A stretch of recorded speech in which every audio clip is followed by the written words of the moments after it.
All right, good afternoon. Who's that? Okay. Good afternoon.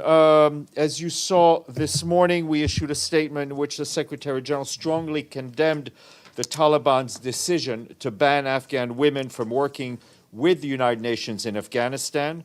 He notes that this is a violation of the inalienable fundamental rights of women. The Secretary General adds that the ban also violates Afghanistan's obligations under international humanitarian law and infringes on the principles of non-discrimination, which is a core tenet underpinning the United Nations Charter. The Secretary General emphasizes that female staff members are essential to the United Nations operations, including in the delivery of life-saving assistance, and that the enforcement of this decision will harm the Afghan people, millions of whom need assistance. The Secretary General calls on the Taliban to immediately revoke the decision and reverse all measures that restrict women's rights and girls' rights to work, education, and freedom of movement. And as soon as you're done with me, we have online our colleague Ramiz Al-Akbarov, the Deputy Special Representative of the Secretary General in Afghanistan in charge of humanitarian operations. Turning to the Middle East, I can tell you that the Secretary General is shocked and appalled by the images he saw this morning of the violence and beating by Israeli security forces inside the Al-Qibli Mosque in Jerusalem. At a time of the calendar which is holy to Jews, Christians, and Muslims, this should be a time for peace and not violence. Places of worship should only be used for peaceful religious observances. And you may have seen that we also had a statement from Tor Venislan, the Special Coordinator for the Middle East Peace Process, which was issued earlier this morning. He said he too is appalled by the images of violence inside the Al-Qibli Mosque and disturbed by the apparent beating of Palestinians by Israeli security forces and the large number of arrests. Mr. Venisland also strongly rejects the stockpiling and use of fireworks and rocks by Palestinians inside the mosque. He called on political, religious, and community leaders on all sides to reject incitement, inflammatory rhetoric, and provocative actions, and added that the UN remains in close contact with all concerned parties to de-escalate the situation. His full statement was shared with you much earlier today. On a related note, we and our humanitarian partners stand ready to help ensure the restoration of medical services as soon as possible at the Haram al-Sharif Temple Mount compound. The health clinic at the compound was severely damaged, which forced its closures after Israeli forces used it to enter the Al-Qibli Mosque in East Jerusalem. That's based on initial assessment carried out by humanitarian colleagues who spoke with multiple sources at the site, including healthcare providers and worshippers. Turning to the ongoing relief efforts in Turkey, as needs for shelter, water, sanitation, hygiene services are still very high. We continue to support the efforts led by the government to help millions of people. We, along with our partners, have now reached some 2 million people with water, sanitation, and hygiene services. This includes more than 1 million liters of drinking water and 1.7 million liters of water just to be used for sanitation. We also have provided 318,000 hygiene kits, more than 28,000 dignity kits, and thousands of latrines and bathing facilities. We, along with our partners, have also reached 135,000 people with health services and supplied 16 mobile clinics. Since the earthquake, 42 emergency medical teams deployed in the regions have carried out more than 71,000 consultations. 9 teams remain currently on the ground. And as we keep stressing, we urgently need more funding for the humanitarian response aimed at helping more than 5 million people. The appeal is only 28% funded. Turning to Mali, we were getting questions about an article published in Africa Intelligence today, and I can say that the article is wholly inaccurate. We continue to engage constructively with member states and the host countries, and we're not in the business of giving ultimatums, as the story says. The Security Council will hold a briefing and consultations on Mali on the 12th of April. The special representative and head of the UN multidimensional mission in Mali, MINUSMA, El Gassim I, is expected to brief, and if he's here in person, we will ask him to also speak to you. Staying in the country, the peacekeeping mission continues its efforts to ensure electoral preparedness and social cohesion and conflict prevention. On Monday, the mission supported a 5-day training session in Bamako to help strengthen the national and independent authority for the management of elections. In Mopti, the thematic group on social cohesion, which brings together representatives of the UN, the government, civil society, gave recommendations to improve social cohesion and conflict prevention in Mopti, Bandiagara, and Douentza. Earlier this week, also the mission conducted human rights training for members of the Malian security forces in Gao. Turning east to Somalia, the resident and humanitarian coordinator in Somalia, Adam Abdelmullah, is urging donors to keep up their support for people facing one of the world's worst humanitarian crises. Mr. Abdelmullah told member states in Geneva today that needs in the country remain high and urgent. Although famine is no longer projected, areas hit hardest by historic drought are still at risk. This year's $2.6 billion humanitarian response plan, which aims to help 7.6 million people in Somalia, is just 13% funded.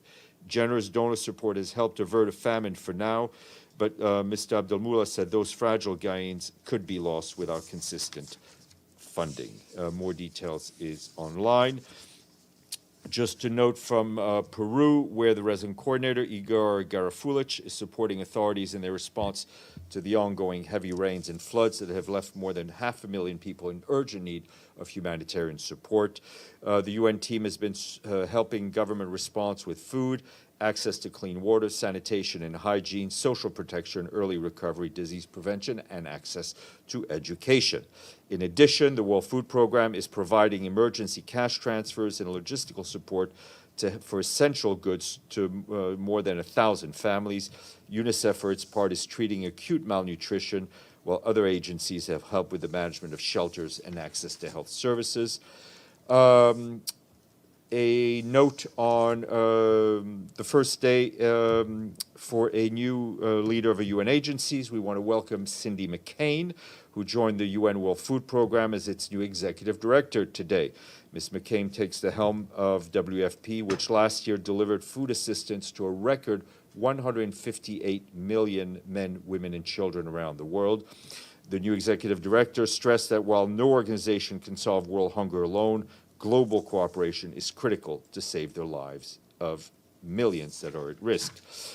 Programming note, tomorrow we're looking forward to celebrating the 10th anniversary of the International Day for Sport and Development and Peace. There will be an event in the ECOSOC chamber. The event will feature conversations with leading figures from the world of sports, including WHO Goodwill Ambassador Didier Drogba. We love Didier Drogba. And Javier Zanetti, both well-known footballers. They will discuss innovative ways in which sport helps to tackle climate change and advance sustainable practice, promote gender equality and human rights, and combat racism and hate speech. The event is co-hosted by the Department of Global Communications of these United Nations and the Department of Economic and Social Affairs with the support of the permanent missions of Monaco and Qatar. It'll start at 10:30. Bring your autograph book if you're interested. And today is the International Day of Conscience.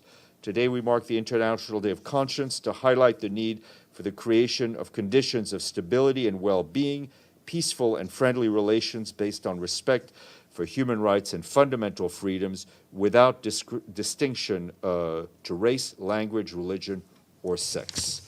Important day. James. So can I start by asking the statement that came out on Afghanistan followed, we're told, you told us yesterday, that there was going to be a meeting between the United Nations and Taliban officials at the Ministry of Foreign Affairs. When you clearly put the case to the Taliban that... James, I will ask, let's take the Afghanistan questions for Ramiz, and then I'll take the non-Afghan questions. Okay, I was simply wanted to try and get it clear before we spoke to him, but okay, fine. Yeah. But, okay, well, let me give you a question then about Al-Aqsa. Clearly, the Secretary-General is very unhappy. You've read the statement about what has happened, but this is a very sensitive time. There's a danger that things are going to get much worse. Is it now time for the Secretary-General to take this on directly? Is it time for him to pick up the phone to Prime Minister Netanyahu and to express his displeasure about what happened? It is indeed a very, very delicate time, especially given the calendar and the confluence of high holidays for the three religions represented in Jerusalem, and I will keep you up to date on any contacts the Secretary General has. Ibtisam Azam, I know your name. I'm just a little slow this morning. Alhamdulillah. Yeah. Okay, so on the same subject, there are relevant Security Council resolutions and the General Assembly. What does the Secretary General want from countries to do to implement these resolutions? Because it's clear we have been here before. This is not the same time, the first time we see this, and it's constantly happening. So what do you want countries to do specifically? And is the Secretary General or his representative on the ground doing something in this regard too? Well, I think, first of all, in terms of the immediate situation in the holy sites, it's very important that the status quo be respected in line with the special, I would say, the special role that Jordan has. It's important that all those who are directly involved and all those who have an influence or those who are directly involved use that influence to calm the situation in the immediate. We've also seen the exchange of fire around the Gaza Strip into Israel. There are a lot of member states that have influence in the area, and it is important that they all use it in the same direction. Is the Secretary General, talking with these countries, specifically the U.S., which has the most influence? Is he, if I would follow up on James' question, is he picking up the phone to talk to the Americans to put more pressures on the Israelis? He and his colleagues remain in touch with all relevant parties. I will brief you on any contacts that I may share with you. Pam. Thanks, Steph. At the ARIA meeting, the Commissioner of Russia for Children, Lyubova Belova, said that the ICC allegations of the adoption and forced deportation of children is a lie. Clearly, other countries believe that over 6,000 children taken from Ukraine to Russia is a war crime, including the ICC, or alleged war crime. What is the Secretary General's view of taking of children under any circumstances? Thank you. I have no comment on what was said at the meeting because I was not able to, I didn't watch it, and it's not for us to comment. What is clear is that there needs to be clarity on what has happened to these children. And a number of UN agencies, whether it's UNICEF or the human rights or human rights colleagues, are following this very closely on behalf of the Secretariat. Abdelhamid, and then we'll go to Ramiz, and then Deji. Sorry, Abdelhamid, and then we'll go to Deji, and then Ramiz. Thank you, Stéphane. I want to refer to the statement issued by Mr. Winsland, in which he criticized that Palestinians are accumulating fireworks inside the mosque. Do you think that is fair when the worshippers were attacked at 11 p.m. and mosques in the area started calling for people to help? Some people came with these fireworks from outside to help those who were trapped inside. 400 were arrested last week. Abdelhamid, I'm not here to analyze or answer statements that have been made by representative of the Secretary General. Those words are in black and white, they're on paper. My job is to refer to them, amplify them. Your responsibility as a journalist is to write about them, comment them, analyze them, and parse them, criticize them or support them. But we have different responsibilities. But my question, is that a fair description of the situation? No, that's exactly what I'm saying. you answer that question yourself. Mr. Van Island spoke on behalf of the Secretary General. He's his representative on the ground. He says what he has to say. People can like it. People cannot like it. People can feel nothing. But my job is not to be a analyst of what I say, so to speak. Deji. Okay, a totally unrelated question. In China, a particular story concerning some statement went viral from some Wei media accounts. I just want to read out those statements so you can check whether it's true or not. The Russian, as UN Security Council presidency, started an investigation on the Secretary General. Yes or no? The what?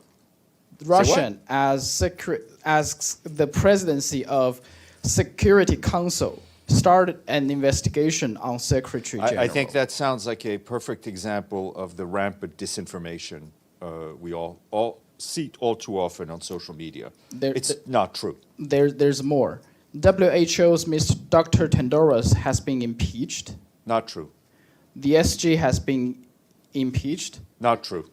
So now And I still have a job so far. Now you and I both Yeah. we know it's Yeah. ridiculous. But in this particular case, can you tell us how would the social media platform to function to stop I think the spread of the disinformation? this is yet another example of why social media platforms anywhere around the world have a responsibility and should be held to account for what they post on those platforms.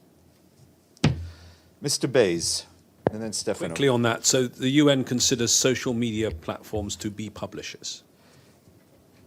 What I'm saying, it's not for us to put in law. What we say is that we strongly believe that social media platforms have a responsibility and should be held to account for what they publish.